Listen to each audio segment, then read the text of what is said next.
Olá, sejam bem-vindos ao canal Aprendendo Senhoras. Esse vídeo é a segunda parte da dupla de vídeos sobre as características da economia primária exportadora de 1500 a 1930 no Brasil. Então, se você ainda não assistiu a primeira parte, volta lá e dá uma olhada. Bom, terminamos o vídeo anterior na recessão do ciclo do açúcar no Brasil. Então, buscando por novos meios de riqueza, minas de ouro e de diamante foram encontradas, onde hoje é Minas Gerais, e se iniciava o terceiro ciclo econômico, o ciclo do ouro.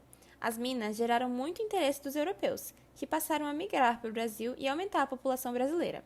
Logo, o mercado interno foi fortalecido e teve desenvolvimento no país, mas Portugal tinha monopólio do mercado por causa do Pacto Colonial, ou seja, todo o ouro era levado a Portugal e eram aplicados impostos sobre a produção. A exportação de ouro do Brasil cresceu em toda a primeira metade do século XVIII, alcançando o apogeu entre 1750 e 1760. A economia mineira proporcionou uma renda média inferior à da economia açucareira na sua etapa de maior prosperidade. Ainda assim, seu mercado apresentava potencialidades muito maiores. As dimensões eram superiores, as importações eram menores, a renda era menos concentrada e a população livre era muito maior do que aquela existente na economia açucareira. Nos últimos 25 anos do século XVIII, a economia brasileira se apresentava com um conjunto de sistemas em que alguns se articulavam entre si e outros permaneciam isolados. Enquanto isso, surge o Iluminismo, a Revolução Industrial e um novo modelo de produção capitalista na Europa.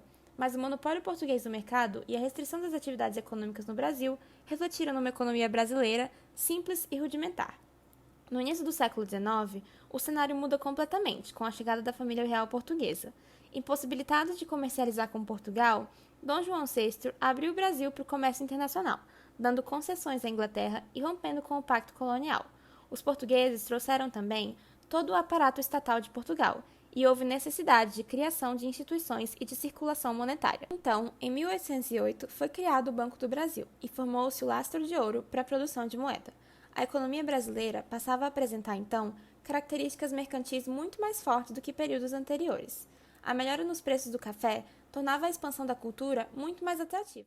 Por outro lado, a grande alta dos preços do algodão, provocada pela Guerra de Secessão nos Estados Unidos, deu início a uma grande expansão da cultura de fibra nos estados do norte do Brasil. Na segunda metade do século XIX, a economia brasileira estava dividida em três setores principais. O primeiro, constituído pela economia do açúcar e do algodão. O segundo, formada pela economia de subsistência no sul do país. E o terceiro, pela economia cafeeira. Na Bahia, também havia produção de cacau e fumo.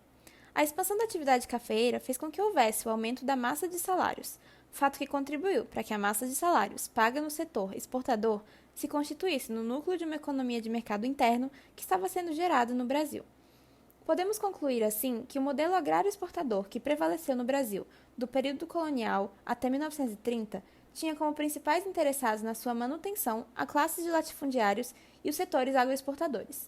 Esse modelo se esgotou por causa da crise econômica mundial, que afetou as exportações do Brasil para o mercado internacional a partir da quebra da Bolsa de Nova York em 1929, da emergência de uma burguesia industrial comprometida com a modernização do país e o desenvolvimento nacional e da crise política resultante da eleição para a sucessão de Washington Luiz, que levou à ascensão de Getúlio Vargas.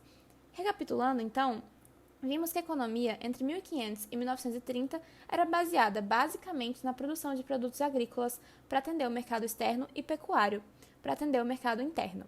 A principal fonte de renda do Brasil era, então, a agroexportação. E aí, gostou do vídeo?